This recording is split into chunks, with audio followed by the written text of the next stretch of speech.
আল্লাহ তাআলার কুদরতি পা জাহান্নামের ভেতরে ঢুকিয়ে দিবেন। জাহান্নামের সবচাইতে হালকা আযাব হলো ওই ব্যক্তির আযাব যার পায়ে দুটো জাহান্নামের আগুনের জুতা পুড়িয়ে দেয়া হবে। ওই আগুনের উত্তাপে তার মাথার মগজগুলো ভাতের মারের মতো টপ টপ টপ টপ করে বেয়ে বেয়ে পড়বে। এইটা যদি সবচেয়ে লাইট পানিশমেন্ট হয়, সবচেয়ে হালকা পাতলা সহনীয় আযাব যদি হয়, তাহলে ভয়ঙ্করতম আযাবের কি অবস্থা হবে?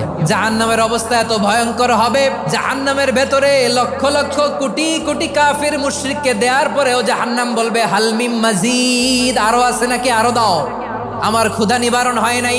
জাহান্নামে তো উত্তপ্ত হবে, জ্বলন্ত হবে, ভয়ঙ্কর হবে। জাহান্নামের এক অংশ আরেক অংশকে খেয়ে ফেলবে। আল্লাহু আকবার।